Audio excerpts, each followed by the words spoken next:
What up, everybody, and welcome to another episode of the Angelo podcast. I think this is, it is, episode 37.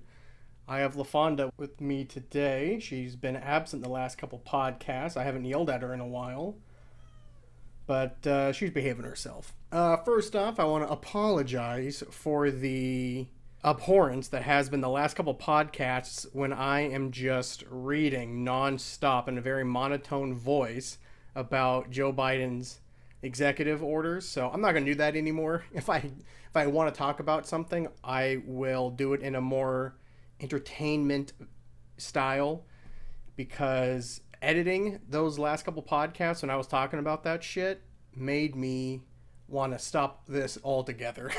It was pretty boring, pretty bland, and yeah, there were some good jokes here and there, but overall it was a pretty awful experience. So I don't blame you guys if you skipped through. I believed at the time, and I still do, it's important to cover the important shit going on in the world of politics. However, you don't need to go line by line on every single executive action. For example, you could probably just summarize and be like, here's what Joe Biden's done. Durka. So, apologies. I'm also going to try to get a little bit more personal. Maybe some more backstories. Maybe some more, about Angelo. And so in the spirit of that, I think now would be as good a time as any to talk about my history of marijuana. My history with marijuana, however you want to say it. Angelo and marijuana. The history. What a stupid book title. So let's dive into that. So, the first time I smoked marijuana, I was 13 years old. I was a freshman in high school. My freshman year literally just started. I was hanging out with a bunch of dudes that I thought I was supposed to be hanging out with because they were the cool kids.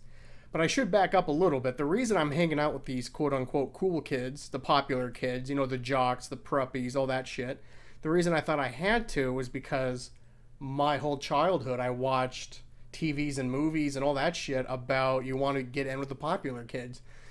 Nothing's ever made about the drama kids or the kids that don't, But obviously I'm making a joke there. There's tons of stuff made about that. But I wasn't aware of it, and I didn't watch that shit back then.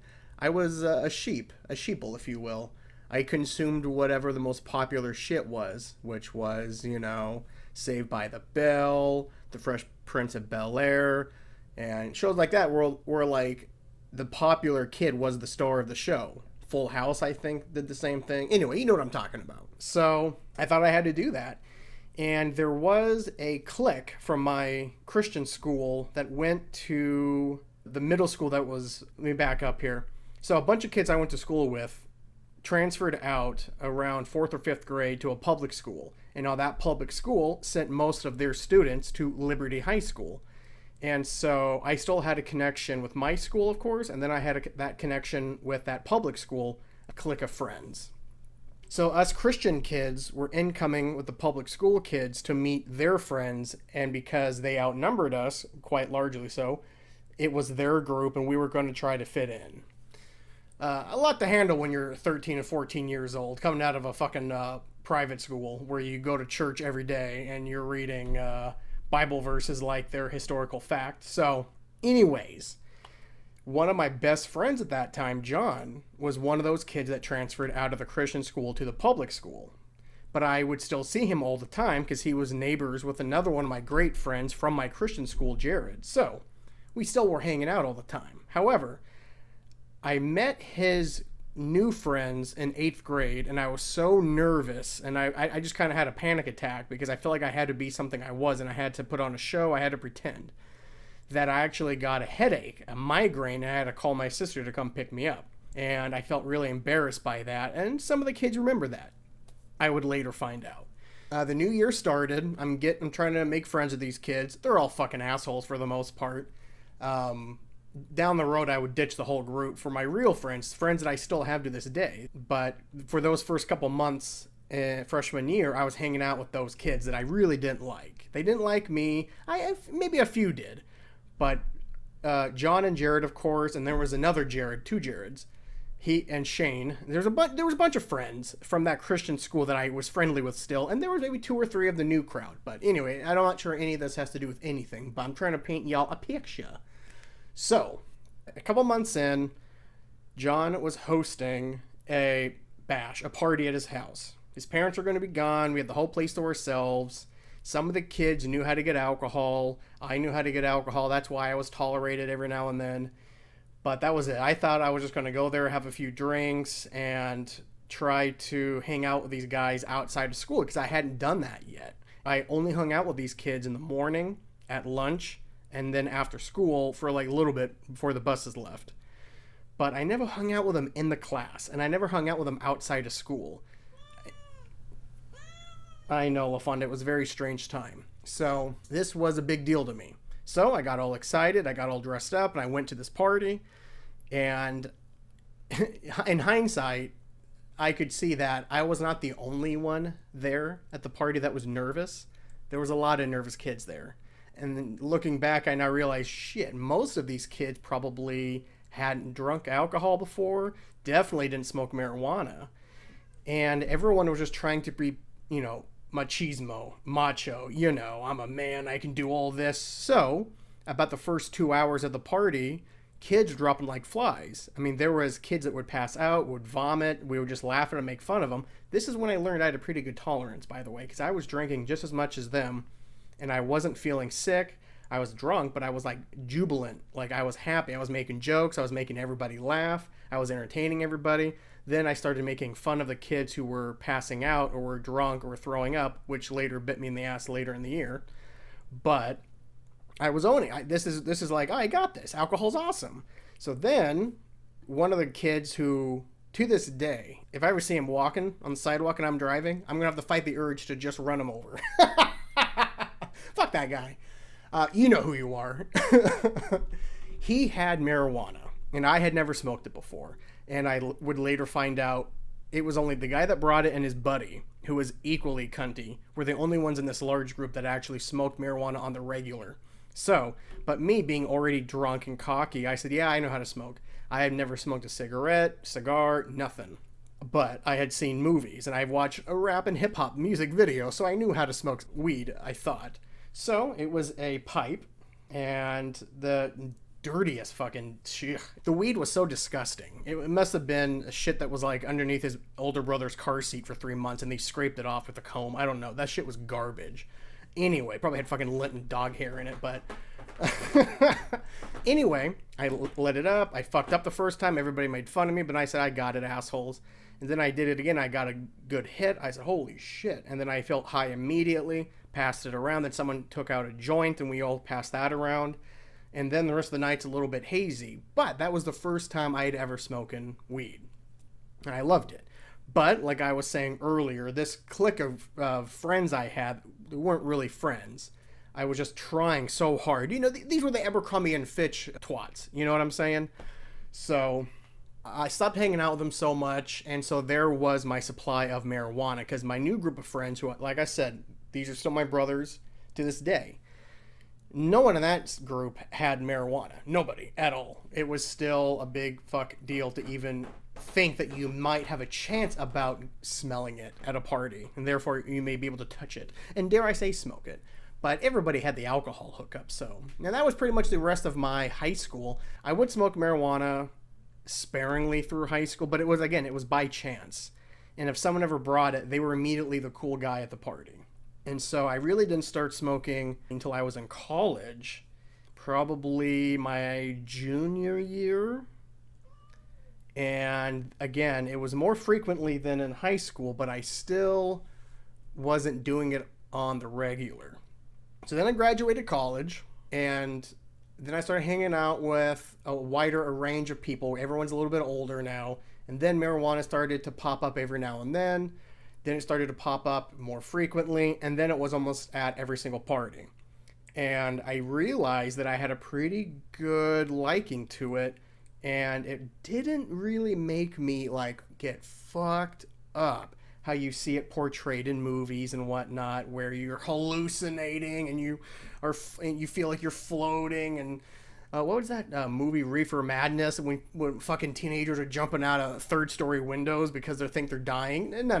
I never had that bad of experience. I've never had a negative experience in any type of marijuana.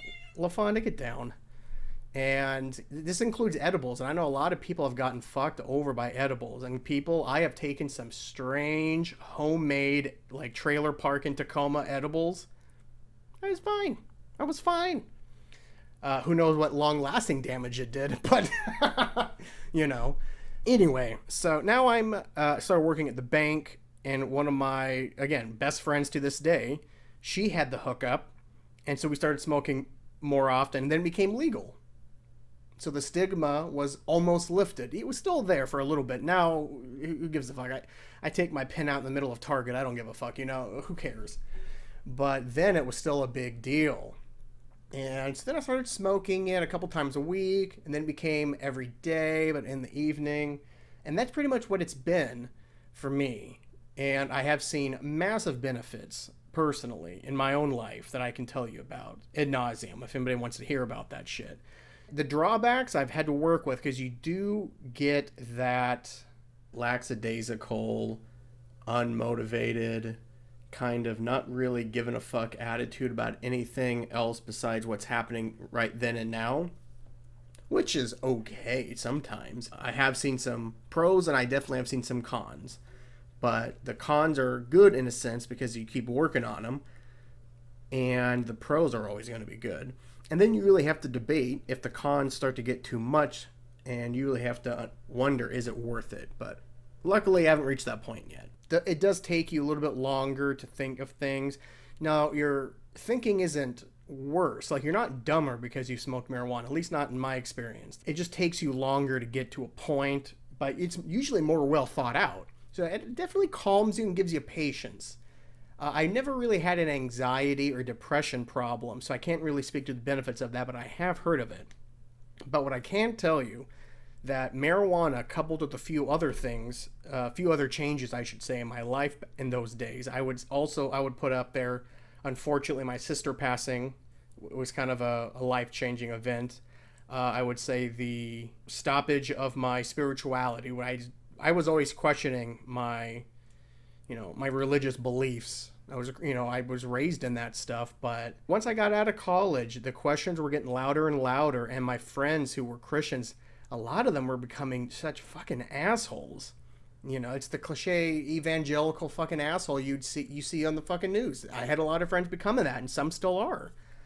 So I really had to have multiple conversations with myself. I really had to think about things. And so anyway, between all of these things, I would say marijuana has massively helped me. And it's making me enjoy life more.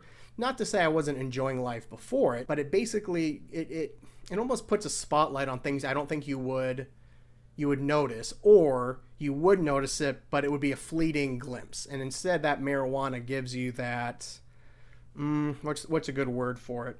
Almost gives you clarity of those types of things. And plus, it's fun if you're socially doing it and you pass around a joint, everyone just laughing, having a good time. You go see a movie. It's just fun. There's just some things that are so much fun on marijuana. And I gotta be honest, I've started to smoke certain strains before I exercise, and that has been a breakthrough as well. I mean, let's face facts, people. Unless you're psychotic, you hate exercising. I hate it. I dread it. I enjoy the feeling afterwards, that level of achievement. But the build-up, I hate that shit. But you get a little high. Suddenly, it's fun. Who gives a fuck, I'll knock out 30 minutes. The next thing you know, you've been working out for 45, 50 minutes. Easier to do cardio high than lifting weights. If you're lifting dumbbells or benching or anything, good luck.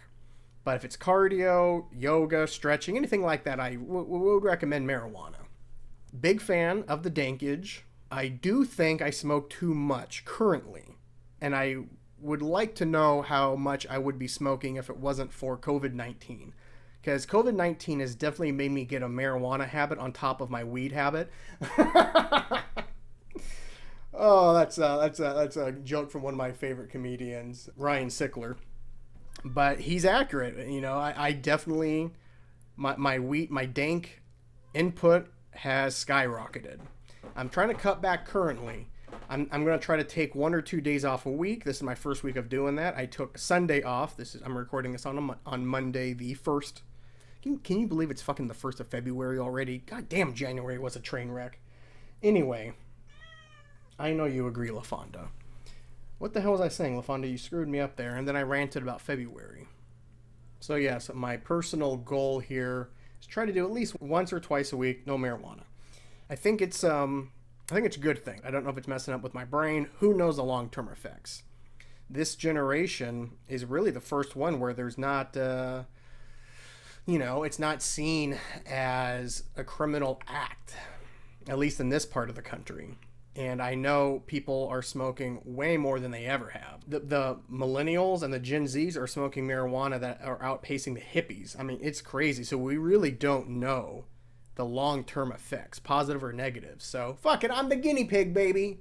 I'm an indica fan. If I smoke a hybrid, it's got to be indica dominant.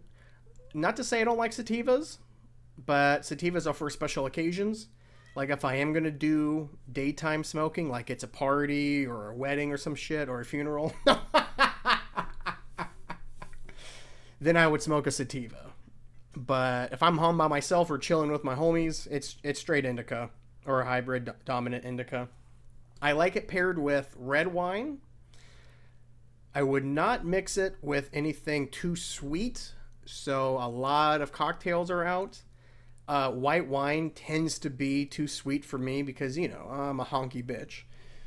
But if I get a nice mellow Chardonnay, if I have the right strain pairing, then it goes well. Look at me, like I fucking know what I'm talking about. I don't know strain pairing and Chardonnay. All I'm saying is I've had Chardonnay and dank, and it's okay. Sometimes if I have whiskey or bourbon or something, it doesn't mix too well. Vodka and gin, it doesn't really mix that well. But red wine, oh, that's where it's at, baby. So yeah, I take it any way I can. Edibles, bongs, pipes, joints, doesn't matter, baby. I don't have the setup, but I like doing dabs too. I'm sure there's other ways. And now that CBD is everywhere, I've been buying CBD stuff for my boomer ass parents. They didn't keep up with it. They kept waiting to get high. I kept telling them you're not going to get high of CBD. That's why you can go into 7-Eleven and get it. But they kept saying, I don't feel anything. I don't feel anything. I'm like, yeah, but like, are you sleeping better? Do your fucking joints hurt? Do your eyes not hurt anymore?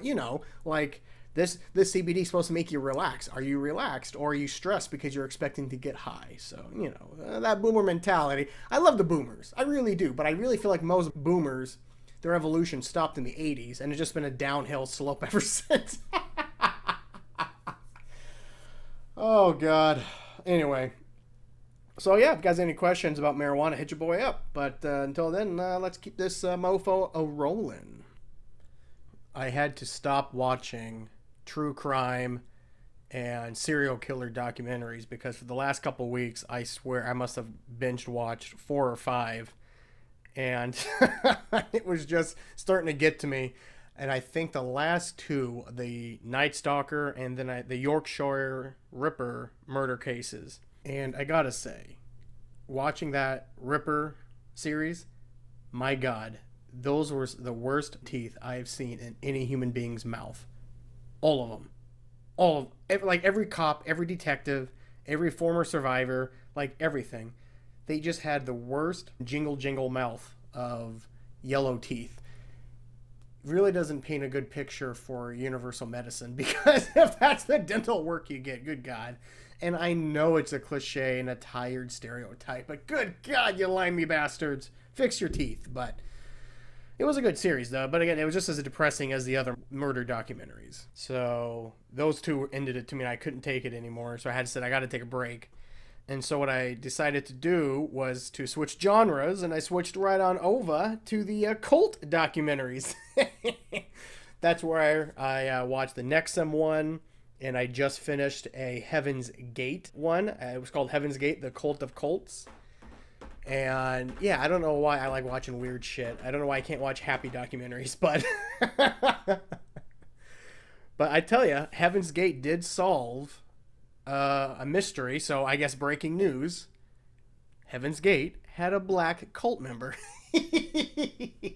It's the first one I've seen, and it actually was the actress's Nichelle Nichols' brother. Nichelle Nichols, of course, plays Uhura on the original Star Trek TV show, and this is her brother.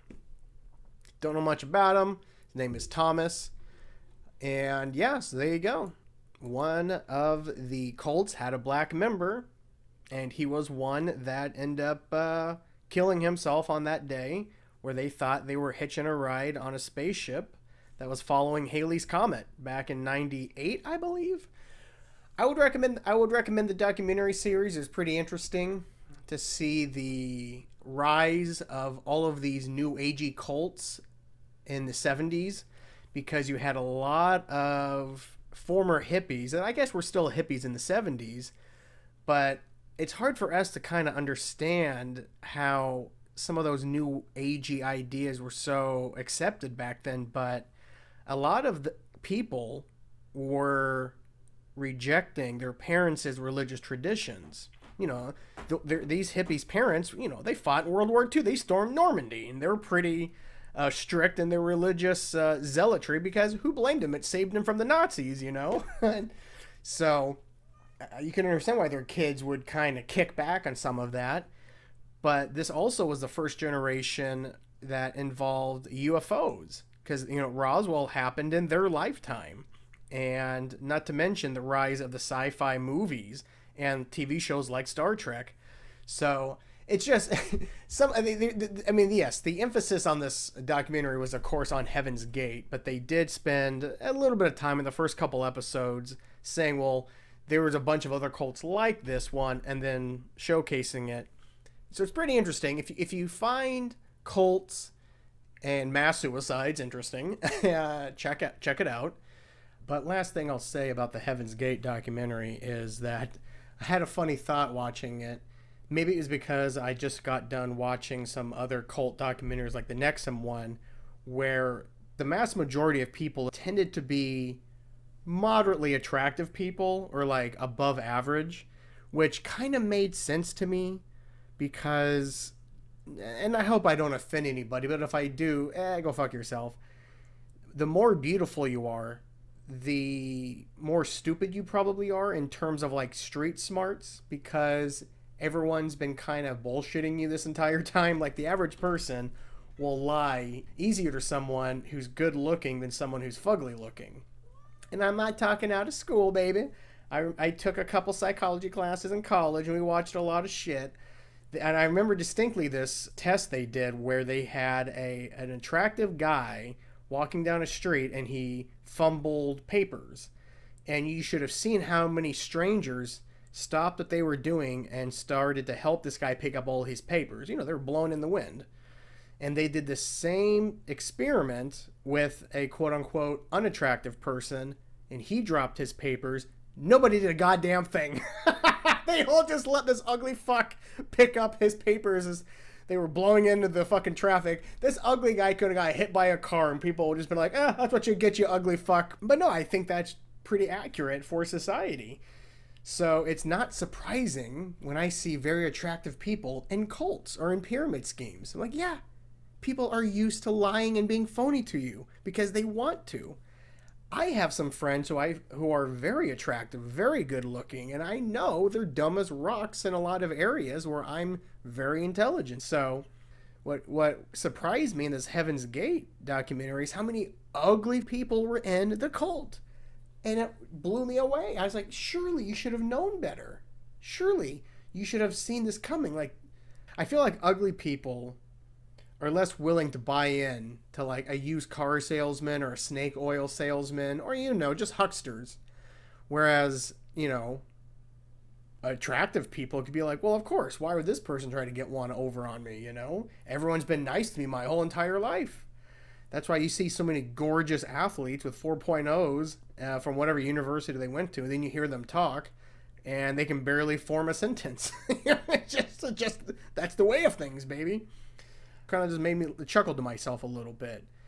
These ugly people were also ignorant. So, I mean, you had 2 strikes against you already. But I don't know. I feel like I could sniff out the Heaven's Gate cult pretty quickly. But, that one wouldn't have got me at all, I don't think, right away. Because there's so much Christianity in it. I'd be like, I already did that. I'm done. That's why the Nexum one, maybe would have got me. But the Nexum would have lost me with the sashes. That's right. I don't know, people. I don't think any cult could get me. I feel like I'm too much of a bullshitter, and it's easy for me to ask questions and to disprove things, and it's easy for me to try to look for the con in things. Like, it's hard for me to really believe in what people are selling me. Maybe because I'm an asshole, I don't know, but it's easy for me to be the devil's advocate on things and ask why. Like, that's why I don't think I would make it in the military either. I'd ask too many questions. I don't know why I like watching weird documentaries, because if it's not serial killer or cults, it's about death in the afterlife. I'm watching one right now on Netflix. I think it's called Surviving Death. I'll probably touch on that one on another podcast, but it's just weird subject matter. But that's I think that's what makes a good documentary. You want to watch something you've never really seen before, or a little bit shocking. I don't know. We like that shit. Oh, I did watch the Tiger Woods documentary, but I think I'll save the other documentaries for another podcast here. I wanted to bring up a subject which, over time, has become a new pet peeve of mine, which is people writing off an entire cultural cuisine for stupid reasons, such as, oh, I've never had it and I don't want to try it because it sounds too ethnic to me and it sounds too spicy and I just don't want to try it. And then some people even say more racist things for not eating certain types of food, certain cuisines from certain points of the world. And it really starts to bug me because people are missing out on such diverse taste that they're not experiencing in the mouths. I'm not sure this is making any sense, but I guess I could try to use an example to illustrate my thoughts better. Sometimes this happens, people. Sometimes in my brain, I have this Shakespearean story to tell, but then when I open my mouth, it's all poo-poo, My point is, I find it sometimes somewhat racist if people refuse to eat a food just because they're afraid to try it because it's from there. I have some friends that are like that, and family members, unfortunately. But an example of this is Indian food. I always thought I didn't like Indian food based on 2 assumptions. One, I just saw Indian people and just, sometimes they have a certain smell to them. I don't think that's racist. And I've always heard that their food was super spicy, and I just knew, me being the honky bitch that I am, I have never been able to handle spice well. So I was always a little afraid to try it. And secondly, as a little bit of xenophobia started happening around 9/11, for whatever reason, a lot of Indian people got grouped together in that, and I fought hard against that, but I can't say I was totally immune to that, but at least I acknowledge it. And I tried hard to get over that, and I finally was able to. I know, I'm so cool. I'm so woke. I'm ahead of my time. There was an Indian business lady at my bank job, and she started to become friendly with all of us. And so she started to bring in home-cooked Indian food. And one of my closest friends to this day refused to even try it because of where the cuisine came from. She had her own insane reasons, and as I made fun of her, I realized I had my own stupid-ass reasons for being a little uneasy around trying this food. It was so stupid. So I ate way too much of it, and it just wasn't that good. Maybe this poor woman wasn't that good of a cook. I'm not sure. I kept seeing Indian restaurants pop up everywhere. It's becoming more popular to see it even in chain stores like Fred Meyer and QFC. The straw that broke the camel's back for me was seeing it at Trader Joe's. And white people in Trader Joe's. Trader Joe's is my church these days. Preach it and I will do it, baby. Oh, St. TJ's. So I bought some of the green cheese, the paneer I think it's called. Then I started buying the butter chicken. But that's like the Mongolian beef and the orange chicken of Indian cuisine. You know what I'm saying? So I guess I should say another incident happened with Indian food and meat was when I was working at Amazon. There was one of these Indian restaurants close by our office.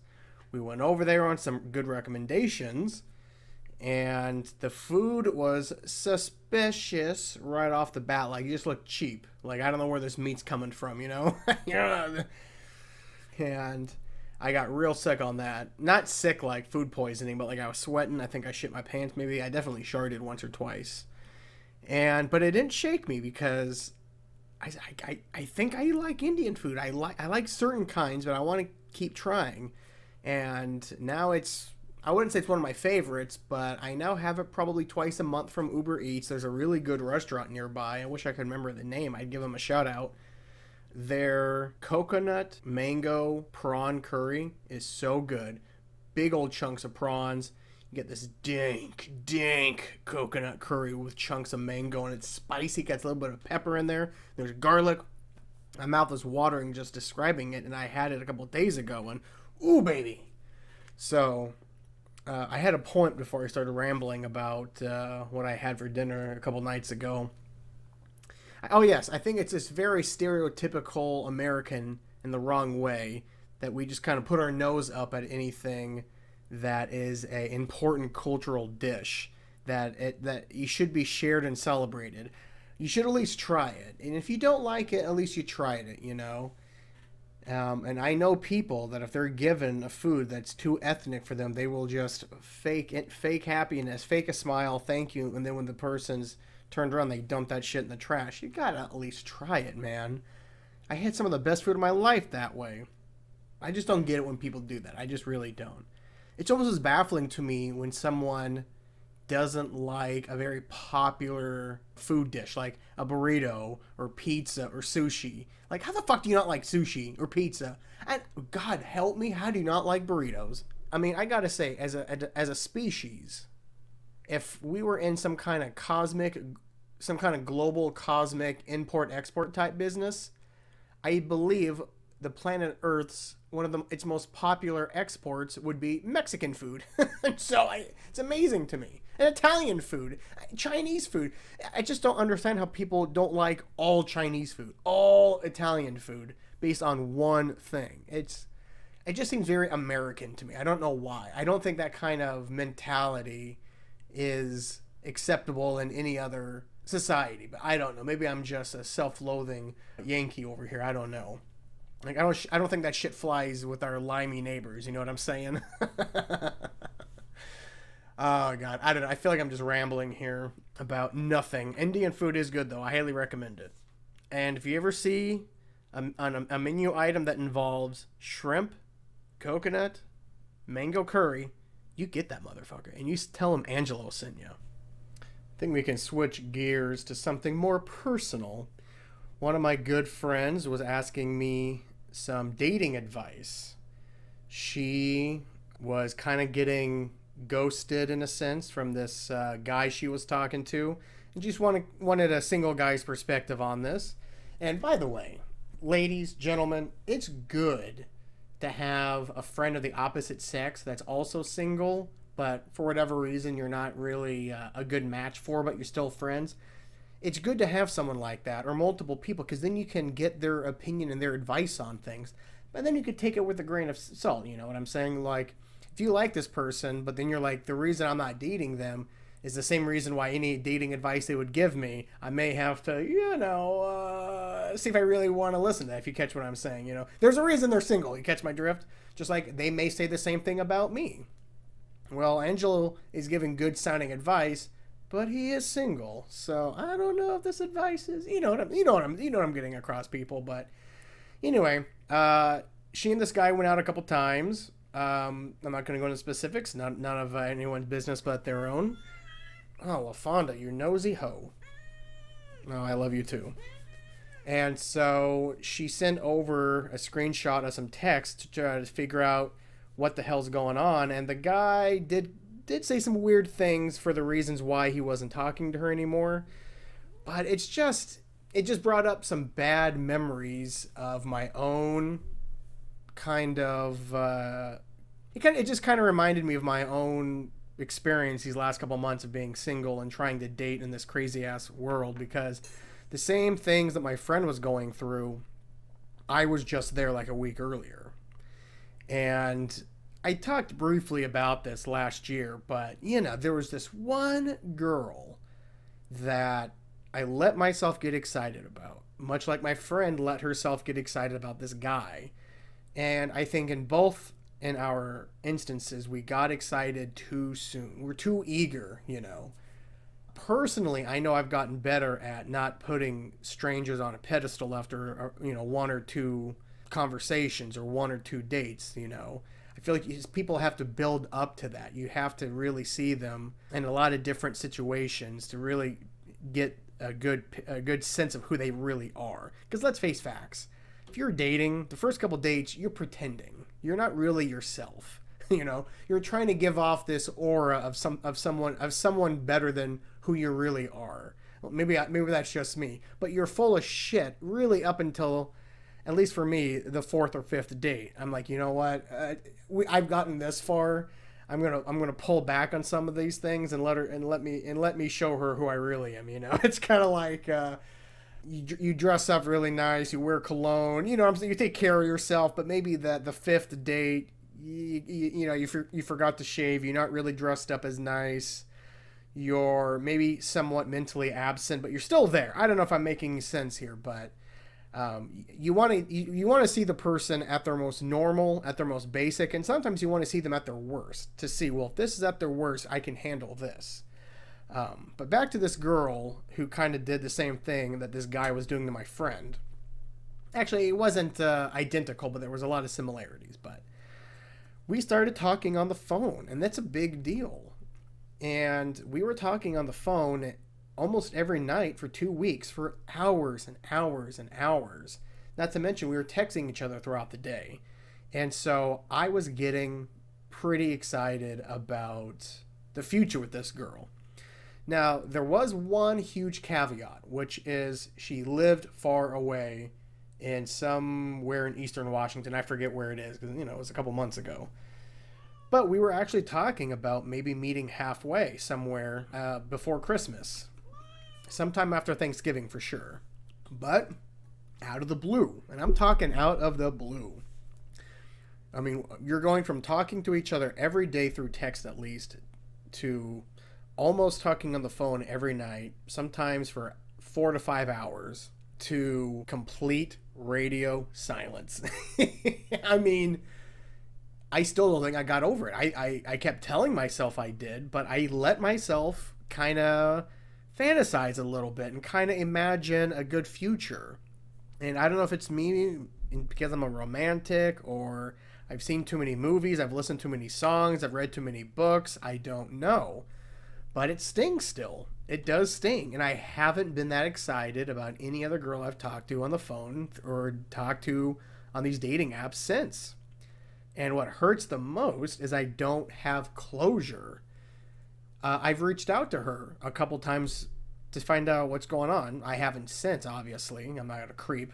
But I just couldn't understand how someone could just do that to another person. I would never do that. I have ghosted people, but not if I'm talking to them on the phone and we're talking about meeting. It's just, no, I have a little bit more of a character than that. So, I mean, she just was done with me. And then I went back on the dating app and she blocked me on there from where we met because I thought, outside chance, maybe her phone got fucked up. I don't know. We weren't social media friends, so maybe that was another red flag. I didn't think about that until now, so I don't know. Either way, it doesn't matter the specifics. What matters is that it still kind of hurts. I'm still trying to get over it. And I still, every now and then, if I can't sleep at night or if I have that time where I drink or smoke too much and she comes back up in my memory and it just is like, fuck. If I could just get a 30-second explanation from her, that's all I want. I don't want to talk to you anymore because blah. And she could be mean, she could be sexist, racist, she could call me a kike, I don't fucking know. Just something. I just need some reason why. If she's like, I was getting excited, but then I realized we live too far away, or just something, or just bullshit. Like, I just wanted to talk to somebody, and I like talking to you, or something. Just So my point of all this is, people, if you're single and you're talking to somebody and you start to get a little excited, or you start to kind of fantasize, or start to imagine something, but then for whatever reason something happens and you start to have second thoughts and you really think it's not really going to work out, you have to look at least from my perspective, in my opinion, you have to look at how much time and how much mental and emotional, how much you gave this person. I mean, I believe at the bare minimum you owe this person at least a text, which is shitty, but I understand a phone call's tough. No one does that anymore anyway. But at least you got to give this person a reason why you don't want to talk to them. I had one girl, I think I talked about this on an earlier podcast. She sent me a text saying, I want to focus on myself and my loved ones. And I was like, cool. I thought I was in that group. I wasn't. But at least she sent me the text. And then I texted her back after not hearing from her. Hey, did I not make the cut? Why are we not talking anymore? She basically said, oh, I'm working on me. That's a bullshit, awful answer to that question. But at least it's an answer. At least you can get some type of closure from it. You know what I'm saying? So don't be a dick to people. Don't be an asshole. If you're talking to someone and you're giving them hope and you want to cut it off, be upfront about it. That's all I'm asking. Help me help you. So much peace and love out there for my single listeners out there. Hopefully soon, we all find that special someone, or that special some people. I don't judge here. Maybe you're looking for multiple people. That request on dating apps is going up as the days go. I keep seeing a woman saying, hey, I'm looking for a third for me and my husband, and I'm just like, God, is that where it's getting to? Well, I'll put that on the back burner just in case. No. That is one thing I don't think I could ever do. I don't think I could do it. Even if I found both the man and the woman attractive, I just don't think I could go into a three-way. I just don't know. I'm not a three-way person. And, even if it was two girls, I don't know. I feel like most of the time I can barely handle one girl.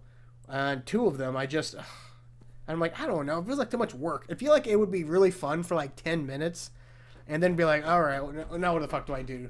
Now there's too many people on the bed. I don't want people touching me, Yeah,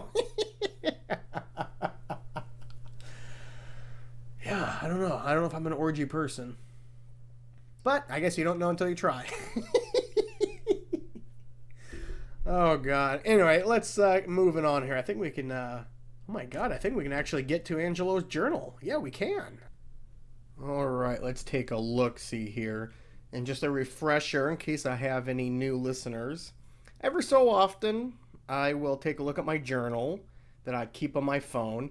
And this journal, whenever I come up with an idea, or I think something is funny, or I think of something I want to investigate further for the podcast, I'll write it down in my phone.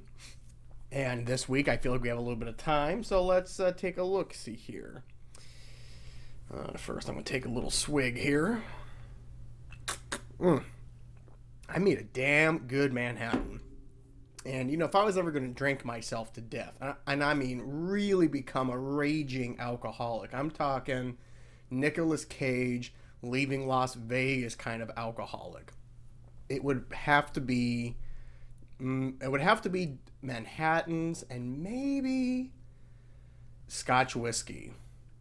I don't think I can drink myself to death with rum or vodka or gin or anything like that. Whiskey I could. I prefer Irish and Scotch. I don't do that disgusting-ass Canadian bottom shelf toilet water. Bourbon, maybe. Now, the Manhattan I'm drinking tonight is made from bourbon. Bullet bourbon. Holla at your boy. Free advertising. Yum, yum, yum. But one of the reasons I love the Manhattan is that it's simple to make, even for a fucktard like yourself. If I can make one, you can make one. That's my motto. And plus, I love the cherries in here. Now, I use bada bing cherries. Hey, my name is Angelo, and I like it to bada bing. Gabagool. All that fun stuff. So, anyway, let me take another swig here. Not too sweet, just enough. Sometimes that sweet vermouth can really kick you in the balls. It's really too sweet, and then you think, well, fuck, here comes the diabetes. But anyhow, let's take a look at the journal here. Oh, this is a good one. Oh, by the way, I do not look at these before I start talking about them, because why should I plan for this fucking thing? Anyway, I'd like to think that if it came down to it, for example, me having to stay behind to press a button that would explode a building I'm in while everyone evacuates. So I would be the hero, but I have to sacrifice myself to do a heroic act. I feel like I would do it pretty easily. Yeah, I often put myself in these scenarios when I can't sleep late at night. I think of what situations could I be brave in, what situations would I cower, and what situations would I have to, fight for my life, or, what kind of situations would you have to talk yourself off a cliff kind of thing, And a reoccurring theme would be, would I sacrifice myself to save either strangers or people I know? And I'd like to think, more often than not, I would. I have a pretty high opinion of myself. Shocker, I know. But I truly think that if it came down to it, my life versus, everybody else's life, I feel like I would gladly kind of lay on my sword, so to speak. But let's paint a scene, because I do remember this now. God, that's like from almost 2 months ago. See, this is how long it takes me to get to some of these. I was watching a movie, and I think someone ran into a burning house. It was a flashback. Like, this wasn't a pivotal part of the TV show or movie. I don't remember what it was, but I remember the scene was a husband leaving his wife and young daughter to go run back in the house to save something, whether it be an object or another human, I don't know. Either way, the guy died, but he did save whatever he tried to save. So I put myself in this bastard's shoes, and I thought, would I have done the same thing? Of course. If I'm married, and if I'm going into a burning house to save kids, or the wife, or the dog, or the cat, or my computer, because I didn't clear those cookies, baby. I feel like I would do that. I sneak another sip there. But if it's with a complete, group of strangers, I still think I would do it. Maybe it was Tenet that I was watching. No, because there wasn't any burning buildings in Tenet, but it doesn't matter. The point being, I think I would. I would sacrifice myself if I felt it was worthwhile. Now, if it's like, hey, push this button, you die, but there's no guarantee that these people will be saved, I'd have to think about that one. But let's paint the scene. I'm in a hostage type situation, me and a bunch of other jabronis, and shit's hitting the fan, right? Shit's going down. We're not going to get saved by any Arnold Schwarzenegger or the Rock type hero. It's down to us. It's going to be like that Flight 93. Was it Flight 93? During 9/11, where a couple people on the plane fought the terrorists and took control of the plane, and they crashed the plane so that they wouldn't hit their target. So yeah, okay, let's use that situation, because that's real life. Well, they say, no, I'm kidding. I don't believe in that conspiracies. I'm not a Republican like that Marjorie Taylor Greene cunt. Oh, yeah, I'm taking another sip here. Okay, so if I was on Flight 93, or whatever the fucking number the flight was, we all know what we're talking about here. I see a bunch of terrorists up there, and they're saying we're going to crash this plane into, I don't know, the fucking Golden Gate Bridge, let's say.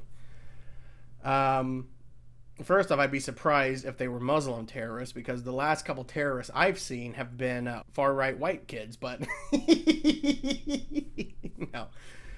So once I get over the fact that they're not white, and for whatever reason, if someone's like, you know what, I think we can take them, we have to sacrifice ourselves. Like, if there was some, like, murmuring amongst the passengers, like, fuck, we know what's going to happen, we don't want to be used for some terrorist plot, we should really, control our own lives, control our own destiny. And there's no sure thing, but let's do it. I don't know if I'd be the person given the speech that would get people ramped up, but I feel like I would be like number 3 or number 4 in charge. I think that's what I'm comfortable with. You know, I'm not the first guy that's going to say, yeah, let's do it. I'll probably be the 3rd or 4th or 5th guy to be like, yeah, fuck it, let's do it. You know, what the hell, right? And then, yeah, I feel like I would jump up and just bum rush these terrorists, and I may get shot, I may get box cutter stabbed or whatever they had on that plane, but I still would try my hardest to stop these jabronis from crashing the plane into the Golden Gate Bridge. So, yes, I do envision myself doing heroic things like that. If I'm in like a bus terminal and I see some old granny bitch falls on the subway or on the train tracks or something, and you can see a train's coming and she can't get out because, you know, she's old and feeble and shit, I feel like I would jump down, push the old hag out of the way, and then the bus would hit me. I feel like I would still do that, you know. I would hope that I didn't push the old lady into another oncoming train coming the other way. I feel like I would have the common sense to realize that was happening. Well, if I push her this way, she's going to hit again, but fuck it, let's do it. No, I feel like I would make the right decision there. So, yeah, what I'm trying to say is I feel like if it came down to it, I'm a pretty heroic guy in my brain, so I feel like I would sacrifice myself to save the masses. But again, I would have to be able to feel like I would make a difference. Like, I don't want to kill myself on a whim or on a chance that's going to make a difference. Like, I'm not going to kill myself to be like a distraction. I'm not going to be like going back to the situation on the plane with the terrorists. I'm not going to be like, all right, guys, here's what we're going to do. I am going to start screaming and I'm going to run and waving my arms directly at the terrorists. And as I'm getting gadded down, that's when you attack from the side. You know, I'm not going to be doing shit like that. You know, I don't have any kind of Veskar armor, you know what I'm saying? Yeah, there's a little Mandalorian reference for you. I'm going to take one last sip here. Let's see, do we have time for another one? I think we're coming close to it here. So, you know what? I'll save some others for the for another podcast. So, we come to it at last, the ending. I want to thank everybody for listening. I want to just to quickly say, had some little minor family stuff going down. I think I talked a little bit on the last podcast about my father's friend who doesn't believe in COVID, thinks it's all a hoax, and he had COVID. He was in the ICU. Update on that. Motherfucker died. Sad. It is sad because he did die. And, but yeah, that COVID probably took a couple of years off of his life because he wasn't a healthy person, mentally or physically. I mean, he had a lot of fucking ailments. He wasn't like a peak perfection, you know what I'm saying? But still, COVID hit him, then he died a couple days later. So it is sad, you know? It really is. And I just hope there's more vaccines going around. Both of my old fuck parents did get notified. They are scheduled to get their vaccines, as they should, because they're both in their 70s. So that's pretty good. Yeah, I feel like I'm just grasping at straws of what to talk about. So I love everybody. Everyone take it sleazy. Oh, I know what I want to talk about. Some house cleaning, or there's going to be some updates with the podcast. I'm currently working with one of my friends to update the podcast art. If you listen to this or watch this on YouTube, I hope you're not watching this on YouTube, you poor son of a bitch. But I'm trying to update the art because I finally have settled on a podcast name, a new name, and I'll reveal that once I get more of the bullshit out of the way. And I posted about it, but I am now on a third platform, Amazon. I'm on SoundCloud, YouTube, and Amazon. And now I can look at maybe going to other sources, but who the fuck knows? I think I got to focus still on what kind of direction do I want this podcast to have, because I like the free-flowing looseness of it, but I still feel like I should plan a little bit more. And I'm happy that I found a good name, or at least I think it's a good name, because I have hated this podcast's name from the get-go.